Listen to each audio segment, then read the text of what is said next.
मुझे दत्तपीठम आने का अवसर मिला था, उसी समय आपने मुझे इस कार्यक्रम में आने के लिए कहा था। मैंने मन तो तभी बना दिया था कि फिर आपसे आशीर्वाद लेने आऊंगा, लेकिन नहीं आ पा रहा हूं। मुझे आज ही जापान यात्रा पर निकलना है। मैं भले ही भौतिक रूप से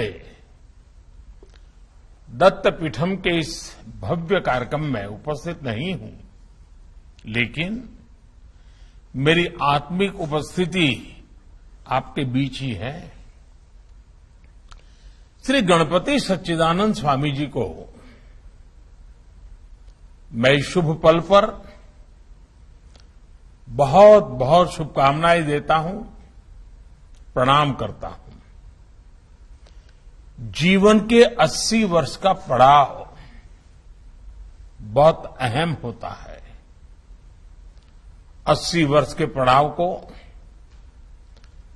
हमारी सांस्कृतिक परंपरा में सहस्त्र चंद्र दर्शन के रूप में भी माना जाता है। मैं पूज्य स्वामी जी के दीर्घायु होने की कामना करता हूं। मैं उनके अनुयायियों को भी हार्दिक बधाई देता हूं।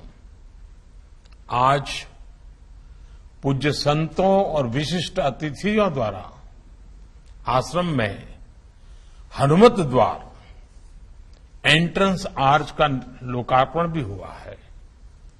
मैं इसके लिए भी आप सभी को बधाई देता हूं। गुरुदेव दत्त ने जिस सामाजिक न्याय की प्रेरणा हमें दी है, उससे प्रेरित होकर आप सभी जो कार्य कर रहे हैं, उसमें एक कड़ी और जुड़ी है। आज एक और मंदिर का लोकार्पण भी हुआ है। साथियों, हमारे शास्त्रों में कहा गया है, परोपकाराय सताम विभूतयः, अर्थात संतों की, सज्जनों की विभूति परोपकार के लिए ही होती है। संत परोपकार और जीव सेवा के लिए ही जन्म लेते हैं। इसलिए एक संत का जन्म, उसका जीवन केवल उसकी निजी यात्रा नहीं होती है, बल्कि उससे समाज के उत्थान और कल्याण की यात्रा भी जुड़ी होती है। श्री गणपति सच्चिदानंद स्वामी जी का जीवन एक प्रत्येक प्रमाण है, एक उदाहरण है।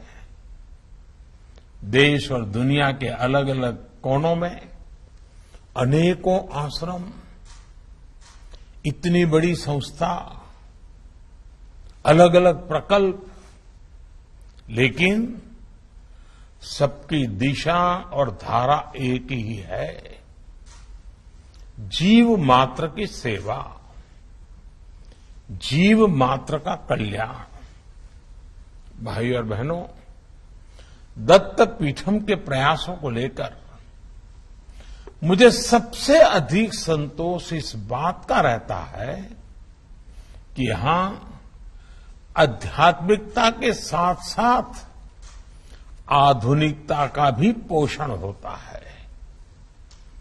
यहां विशाल हनुमान मंदिर है तो 3D mapping, sound and light show, इसकी भी व्यवस्था है। यहां इतना बड़ा बर्ड पार्क है तो साथ ही उसके संचालन के लिए आधुनिक व्यवस्था भी है। दत्तपीठम आज वेदों के अध्ययन का बड़ा केंद्र बन गया है।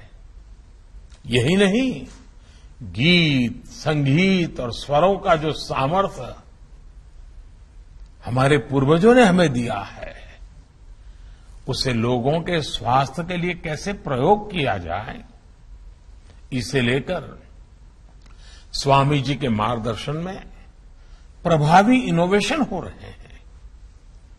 प्रकृति के लिए विज्ञान का ये उपयोग, आध्यात्मिकता के साथ टेक्नोलॉजी का ये समागम, यही तो गतिशील भारत की आत्मा है। मुझे खुशी है कि स्वामी जी जैसे संत प्रयासों से आज देश का युवा अपनी परंपराओं के सामर्थ्य से परिचित हो रहा है, उन्हें आगे बढ़ा रहा है।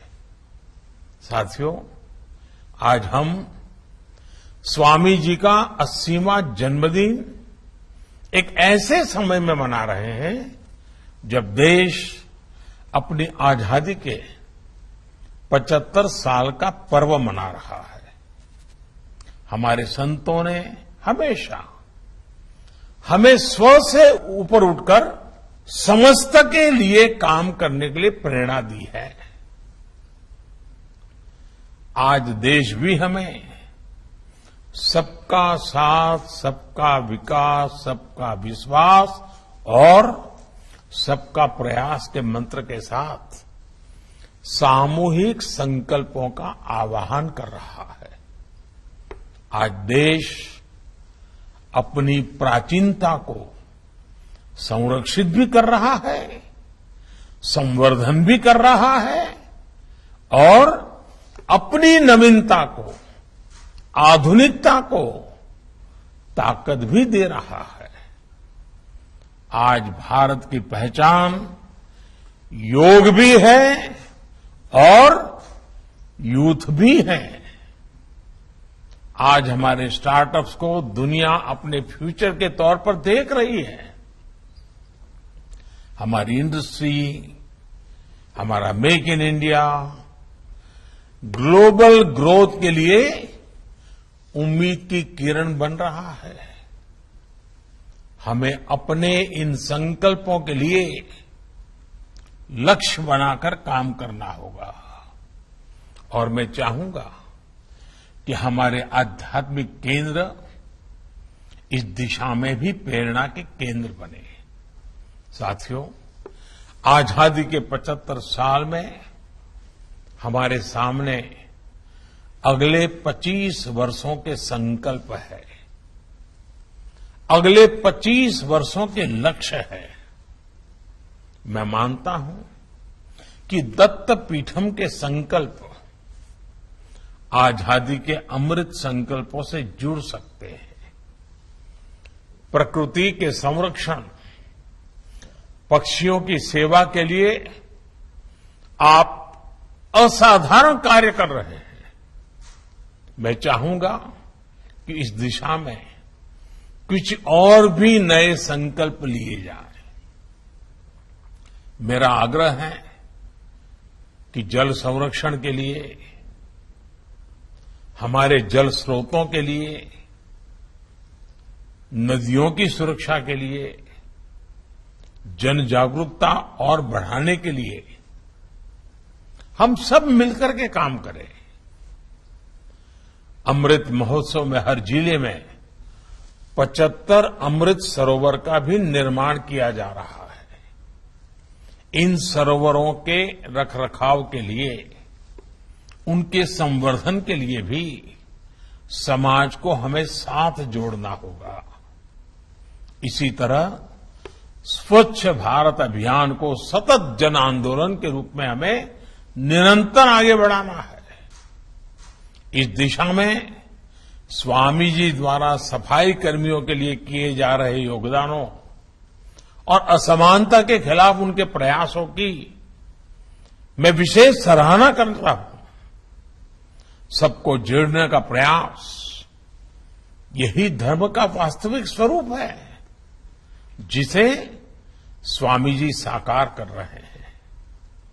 मुझे पूरा भरोसा है कि दत्त पीठम समाज निर्माण, राष्ट्र निर्माण की अहम जिम्मेदारियों में इसी तरह महत्वपूर्ण भूमिका अदा करता रहेगा और आधुनिक समय में जीव सेवा के इस यज्ञ का नया विस्तार देगा। और यही तो जीव सेवा से शिव सेवा का संकल्प बन जाता है। मैं एक बार फिर श्री गणपति सच्चिदानंद स्वामी जी के दीर्घायु होने की परमात्मा को प्रार्थना करता हूं, उनका स्वास्थ्य उत्तम रहे, दत्त पीठम के माध्यम से समाज की शक्ति भी इसी तरह बढ़ती रहे